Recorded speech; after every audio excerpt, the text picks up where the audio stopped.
తీర్పును గౌరవించడం చేతగాని జగన్మోహన్ రెడ్డి ప్రతిపక్ష పాత్రకు కూడా పనికిరాడని ప్రజలిచ్చిన తీర్పును రుజువు చేస్తున్నాడు. 5 ఏళ్లు అధికారాన్ని అనుభవించిన జగన్ కొత్త ప్రభుత్వానికి కనీసం సమయం ఇవ్వకుండా అప్పుడే అసత్య, అసంబద్ధ ప్రచారంతో ఇంటా బయట విమర్శలు కొని తెచ్చుకుంటున్నారు. జగన్ విధానాలతో ఆ పార్టీ నేతల్లోనే విశ్వాసం కోల్పోతున్నారు. రోజురోజుకి రాజకీయంగా దిగజారిపోతున్న జగన్ రాష్ట్ర పరువును సైతం ఢిల్లీ నడివీధుల్లో తాకట్టు పెడుతున్నారనే విమర్శలు వెల్లువెత్తుతున్నాయి. వైసీపీ గత పాపాలకు బలైపోయిన ఒకరిద్దరి హత్యలకు రాజకీయ రంగు పులిమి ప్రయోజనం పొందాలని చూస్తున్న జగన్ శవ రాజకీయాలను ఆ పార్టీ నేతలే చేదరించుకుంటున్నారు. ప్రజాస్వామ్యంపై ఏమాత్రం గౌరవం లేని జగన్ రెడ్డి 5 ఏళ్లు రాజారెడ్డి రాజ్యాంగాన్ని అమలు చేసి ఇప్పుడు శవ రాజకీయాలనే చిచ్చురేపి ఆ మంటల్లో చలి కాచుకుంటున్నారు.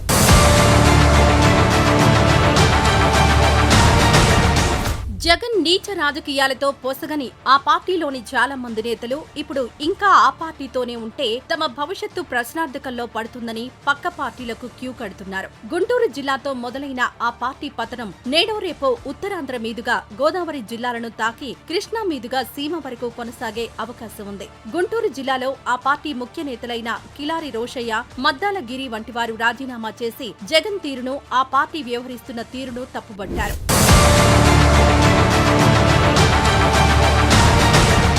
అసలు జగన్ రాజకీయాలకు పనికిరాడని కొంతమంది రాజకీయ ప్రత్యర్థులు చెబుతున్న మాట. ప్రతిపక్ష హోదా విషయంలోనూ జగన్ వ్యవహరించిన తీరు ఆయన్ను నవ్వుల పాలు చేస్తోంది. నిబంధనల ప్రకారం జగన్ వైసీపీ ఫ్లోర్ లీడర్ గా ఉంటారు. పార్టీ బలం ప్రకారం సభలో ప్రతిపక్షం తరపున మాట్లాడే అవకాశం వస్తుంది. కానీ ప్రతిపక్ష నేత హోదా మాత్రం రాదు. కోర్టులకు వెళ్లినా రాదు. ఇదంతా తెలిసి జగన్ చేస్తున్న ఈ పోరాటాన్ని ఏమనాలి అని అంటున్నారు. ఓవైపు అసెంబ్లీ సమావేశాలు జరుగుతుండగా ఇక్కడ ప్రభుత్వాన్ని ఇరుకున పెట్టే ఛాన్స్ వదులుకొని ఢిల్లీకి వెళ్లి ధర్నాలు చేయడం ఏంటని అందరూ అంటున్న మాట.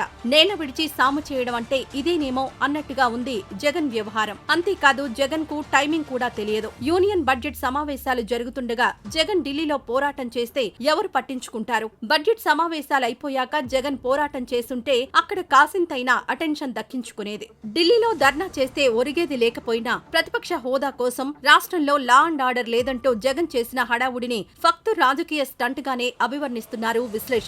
అయితే ఇందులోనూ జగన్ మార్కు సానుభూతి రాజకీయం దాగుందని ఆయన గురించి బాగా తెలిసిన మేధావులు చెబుతున్నమాట.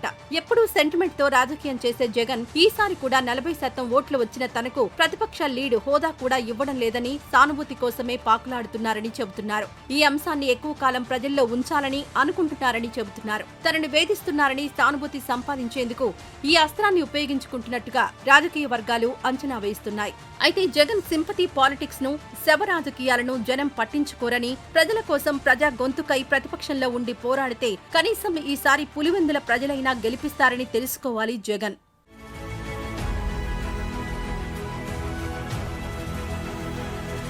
ఈ వీడియో నచ్చితే లైక్ చేయండి, షేర్ చేయండి. మరింత సమాచారం కొరకు మా ఛానల్ను సబ్స్క్రైబ్ చేయండి.